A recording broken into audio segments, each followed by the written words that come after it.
Salut mes aficionados, je suis ravi de vous retrouver pour ce nouveau numéro du Max Brief, votre débrief préféré pendant cette 22e édition de la Coupe du Monde, celui où je décrypte, j'analyse et je décortique pour vous la plus grande compétition de football dans le monde et tout simplement le plus grand événement sportif. Alors ce soir, j'évoque le dénouement des pôles E et F, les pôles de l'Espagne, l'Allemagne, le Japon et le Costa Rica, et la poule de la Croatie, de la Belgique, du Maroc et du Canada. Ces deux poules ont tout simplement été palpitantes et cette dernière journée l'a confirmé. Le Maroc a battu le Canada. C'est un résultat qui était plus ou moins attendu. C'est celui que j'avais annoncé. Et le Maroc s'est appliqué dans ce match qui n'était pas gagné, même si le Canada est une équipe inférieure.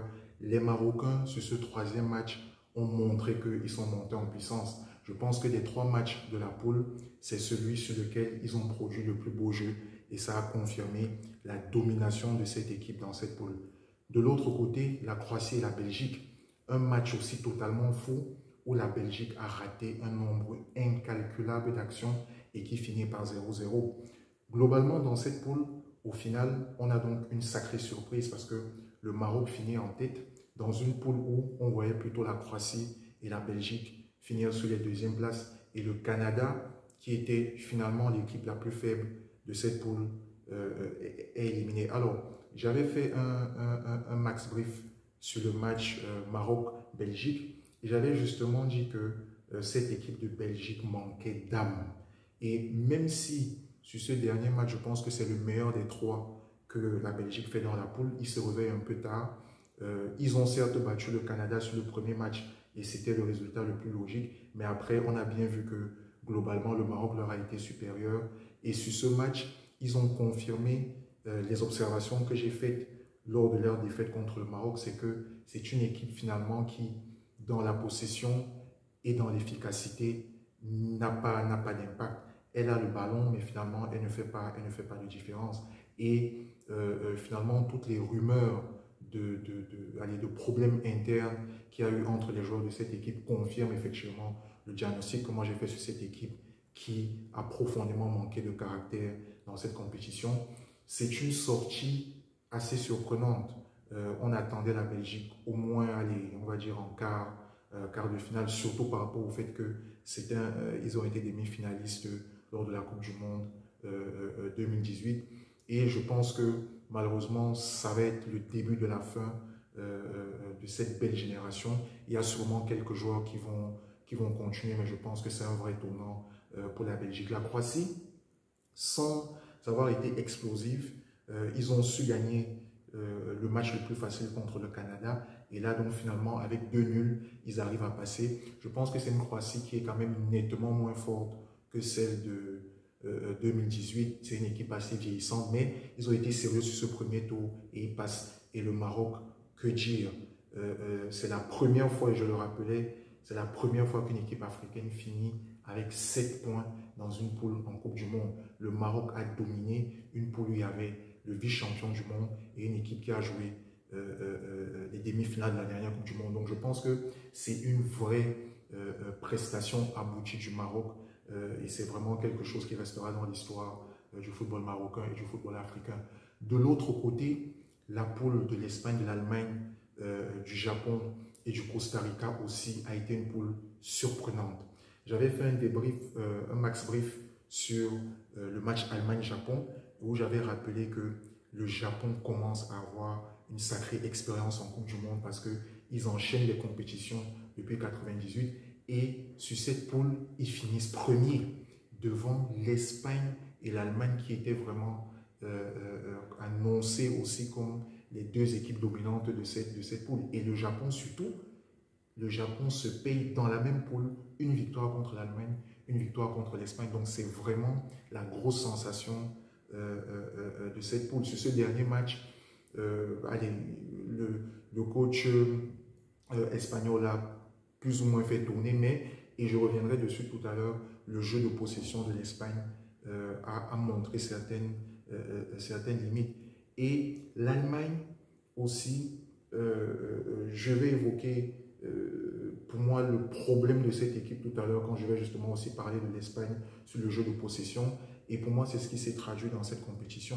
Sur le premier match contre le Japon, j'avais donné les statistiques, ils ont eu la possession, ils ont fait quasiment 2 fois plus de passes que le Japon, mais au final, ils n'ont pas gagné ce match. Sur le deuxième match, on attendait qu'ils coulent totalement contre l'Espagne parce que, et c'est ça qui est surprenant dans cette poule, c'est que l'Espagne, quand ils ont battu le Costa Rica 7-0 sur le premier match, tout le monde s'est dit que cette Espagne va exploser la poule. Les gens s'attendaient même à ce que l'Espagne marche sur l'Allemagne, mais finalement, ça a été un match finalement plus ou moins équilibré. Parce que l'Allemagne aussi était au mieux et ce match s'est soldé par un nul. Et là, sur ce dernier match, on voit bien que l'Espagne n'est peut-être pas aussi dominatrice que ça dans son jeu. Le Japon, allez, il a su avoir ces quelques minutes de folie où il a marqué 2 buts. Le deuxième but va beaucoup faire parler. Personnellement, quand j'ai regardé ça, moi j'ai eu le sentiment que le ballon était sorti. Les arbitres ont jugé autrement, mais ça n'enlève rien pour moi à l'attitude que le Japon a eue pendant ce match.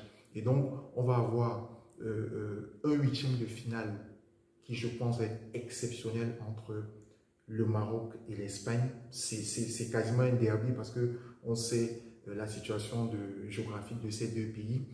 Et de l'autre côté, on va avoir un huitième de finale qui est peut-être moins alléchant sur le papier entre la Croatie et le Japon et qui, je pense, sera un match très tactique. Donc, ces deux pôles ont vraiment livré un résultat fou avec les dominations, les premières places en tout cas du Japon et du Maroc. Alors, moi je finis, j'ai vraiment envie de finir sur cette idée que m'a inspiré finalement la sortie de l'Allemagne.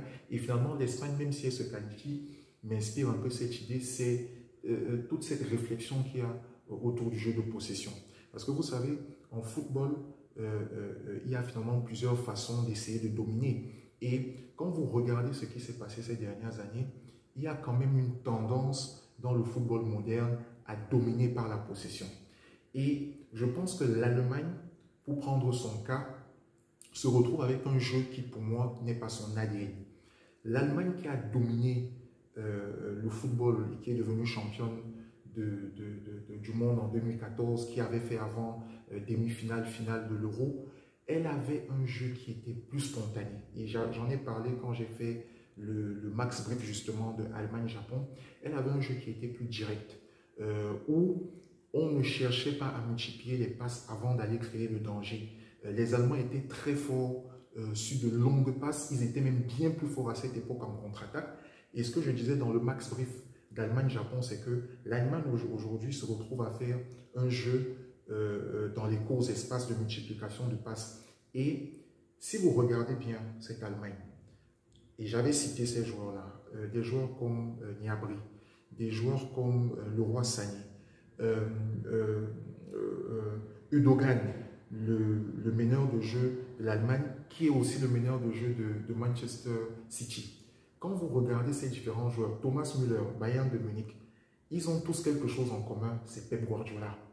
Et aujourd'hui, force est de reconnaître que Pep Guardiola est l'un des tacticiens les plus influents du football de ces 10 dernières années. Et ces joueurs-là jouent ou ont joué avec Guardiola, que ce soit au Bayern, que ce soit à Manchester City.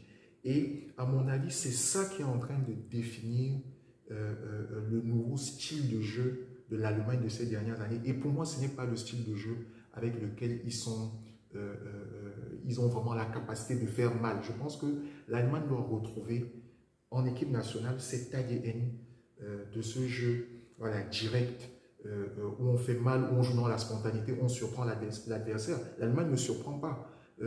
Parce que quand vous multipliez les passes comme vous le faites finalement, votre adversaire a le temps d'installer son bloc défensif. Et voilà, ça fait que vous tournez en rond. Et je fais le parallèle avec l'Espagne.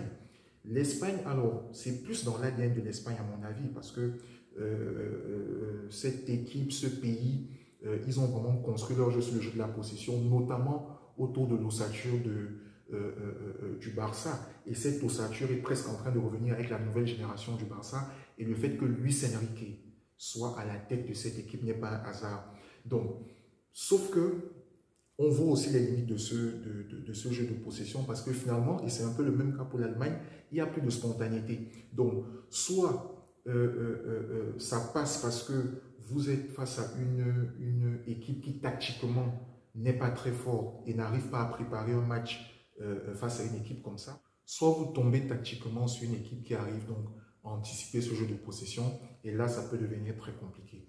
C'est un sujet qui m'intéresse beaucoup et je pense que je reviendrai dessus dans les prochaines semaines et même après la Coupe du Monde.